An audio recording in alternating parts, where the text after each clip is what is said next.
Amis astronomes, bonjour, je suis Frédéric Bertoni et bienvenue sur la chaîne Fred Astronome. Aujourd'hui, j'ai décidé de faire une vidéo, la première vidéo série des trous noirs, qui est donc la vidéo des séries des trous noirs qui arrive là en décembre. Donc on va faire une première vidéo et on va faire une vidéo sur un personnage qui est très important pour parler des trous noirs. Vous verrez pourquoi dans la suite de la vidéo. C'est Carl Schwarzschild. Alors, j'espère que j'ai bien prononcé son nom. Carl Schwarzschild. Cet astronome allemand inventa les trous noirs. Ni plus ni moins. Vous vous rendez compte? En 1916, après avoir pris connaissance de la relativité générale d'Albert Einstein. Donc, après avoir lu la relativité d'Albert Einstein, il a travaillé, donc il a étudié cette relativité générale d'Albert Einstein, et il a découvert, donc voilà, il fut le premier à donner une solution exacte aux équations décrivant la courbure de l'espace-temps, et ses calculs décrivaient un astre étrange dont rien, pas même la lumière, ne pouvait s'échapper. Schwarzschild, dont le nom signifie bouclier noir, venait de découvrir sur le papier le premier trou noir. C'est quand même intéressant de le savoir, ça. Donc on va parler un petit peu maintenant de la vie de Carl Schwarzschild, parce que cette vidéo, c'est sur Carl Schwarzschild, donc on va parler un peu de sa vie. Donc, Carl Schwarzschild voit le jour à Francfort le 9 octobre 1873, donc c'est pas d'aujourd'hui, dans une famille bourgeoise, dont son plus jeune âge, dès son plus jeune âge, oula, j'ai du mal aujourd'hui. Il se passionne pour l'astronomie et encore enfant, il construit un petit télescope. Donc vous imaginez quel niveau il avait le gars. Hein. Déjà tout gamin, lui, il s'est dit, allez hop, je vais construire mon télescope et terminer. Son père, témoin de cette passion naissante, le présente alors au professeur Epstein. Alors, professeur Epstein, c'est pas confondre avec Einstein. Un ami mathématicien qui possède un observatoire privé. Il en avait de la chance, lui. Ce dernier dispense au jeune Carl des leçons de mathématiques plus poussées que celles qu'il reçoit à l'école. Donc il avait vu que ce jeune homme avait déjà une prédisposition aux mathématiques. Et ça, je trouve que dans le scolaire d'aujourd'hui, je trouve que ça manque. C'est dommage, mais dans le scolaire d'aujourd'hui, ça manque. Grâce à ce soutien particulier, Schwarzschild publie à 16 ans à peine 2 articles remarqués sur l'orbite des étoiles doubles grâce à un interféromètre de sa fabrication. Donc vous imaginez le niveau d'intelligence du gars à 16 ans pour fabriquer un interféromètre. Alors je ne vais pas vous expliquer là ce que c'est un interféromètre parce qu'il faut une vidéo entière pour vous expliquer ce que c'est un interféromètre. Vous inquiétez pas, c'est prévu d'ici 2017, vous aurez la vidéo sur l'interféromètre. Vous le savez déjà, c'est noté. Après des études menées successivement à l'université de Strasbourg et de Munich, il obtient son doctorat d'astronomie en 1896. Donc vous voyez, les doctorats à l'étranger, ça existait depuis très longtemps. Il prend alors un poste à l'observatoire de Köfner à Ottenkrieg en Autriche, où il se consacre essentiellement à la photométrie. Ça aussi, la photométrie, je vous expliquerai dans une vidéo complète ce que c'est la photométrie. Parce que là, vous l'expliquez comme ça dans cette vidéo, ça n'aura aucun intérêt. Et ce serait vous mélanger les pinceaux. Là, on parle de Carl Schwarzschild. Donc voilà. Il introduit l'usage de plaques photographiques dans l'étude spectrale des étoiles dont la luminosité était jusque-là évaluée à l'œil. Alors, voilà. Ce qu'on appelle... je vais expliquer juste légèrement ce que c'est. Donc, la photométrie sert à évaluer la luminosité des étoiles. Pas leur éclat, la luminosité. C'est-à-dire leur luminosité réelle. La lumière qu'elles produisent. Donc c'est pour ça que c'est important qu'on ait des appareils, donc des photomètres, qu'on appelle ça des photomètres. C'est normal qu'on ait ces appareils et c'est important de les avoir parce que à l'œil nu, essayez de faire une expérience. Par exemple, il y a une expérience qui est très bien à faire la nuit. Prenez 2 ampoules de même intensité que vous pouvez mettre sur des pieds, par exemple sur un pied, vous mettez ces ampoules de là.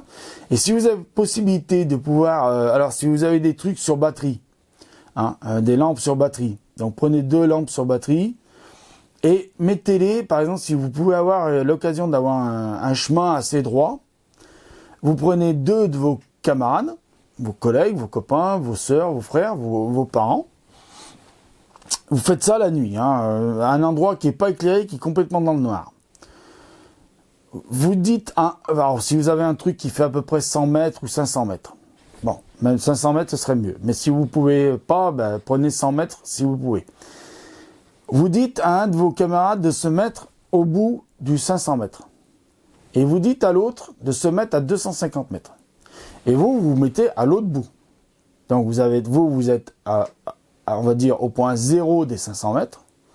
Vous avez un de vos camarades avec une lampe allumée de la même intensité à 250 mètres. Et l'autre, plus loin, à 500 mètres.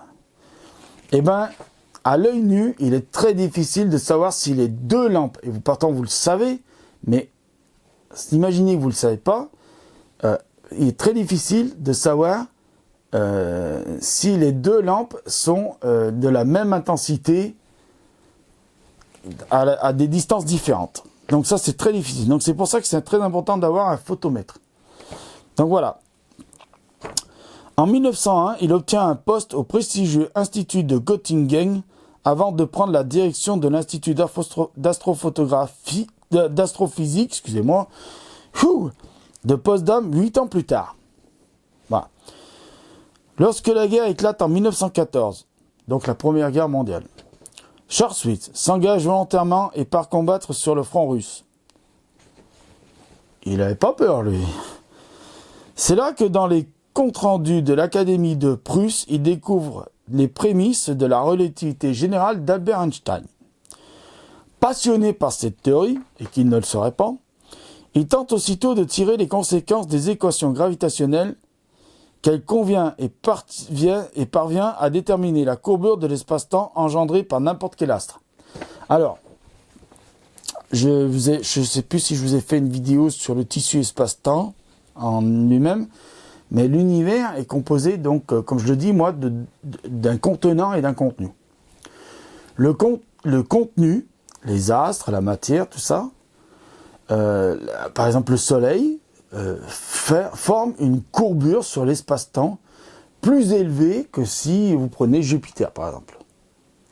Et Jupiter plus élevé que Saturne. Saturne plus élevé que... et ainsi de suite, ainsi de suite. Plus qu'avec les corps sont moins massifs et ils ne forment presque plus de puits. C'est des espèces de petits puits gravitationnels, hein, des petits bols de gravitationnels, tac, voilà. Donc c'est ça qu'il a aimé et que ça lui a permis de découvrir. Selon ses calculs, si la densité d'une étoile dépasse une certaine limite, plus rien ne peut s'en échapper, pas même la lumière. Il vient ainsi d'ouvrir la voie à toute la théorie des trous noirs. Donc vous comprenez bien pourquoi je vous en parle pour la série des vidéos des trous noirs. Ce monsieur Karl Schwarzschild, parce que ce monsieur a ouvert, on peut imaginer ça, qu'il a ouvert la porte sur la théorie des trous noirs. C'est lui le premier qui a dit, bah voilà, les trous noirs c'est comme ça et pas autrement.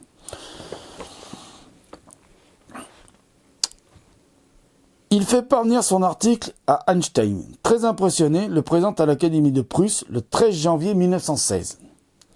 Hélas, Karl Schwarzschild mourra à peine quelques mois plus tard, le 11 mai 1916, emporté par une maladie qu'il a contractée pendant la guerre.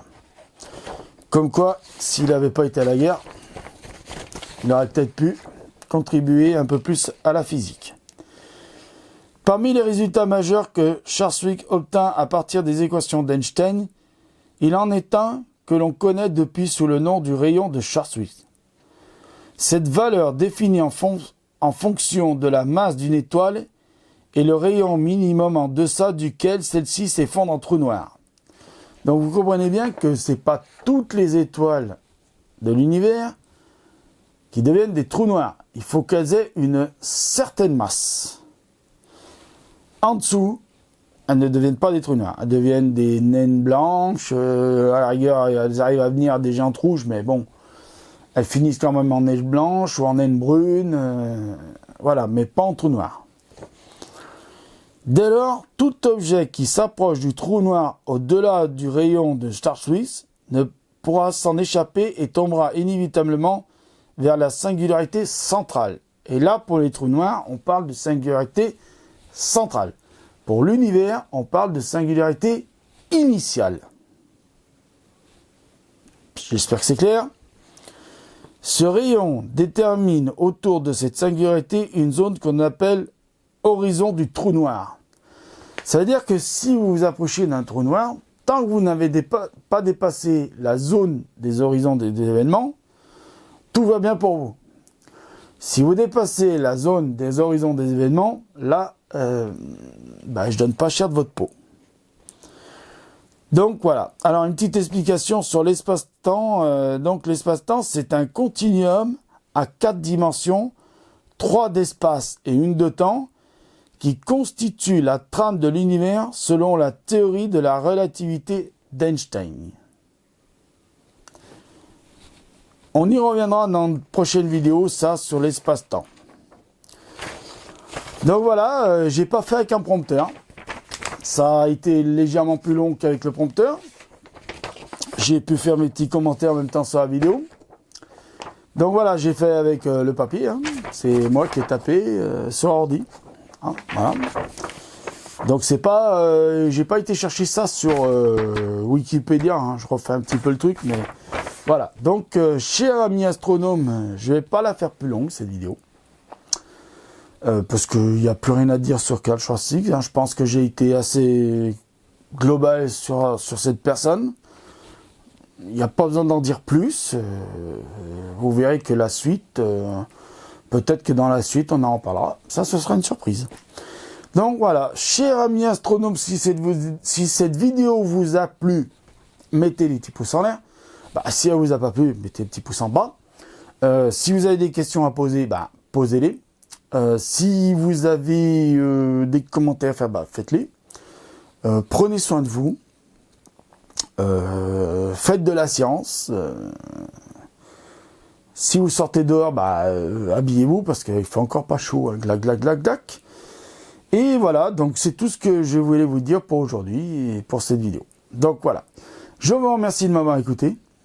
Je vous dis au revoir. Et vive la science!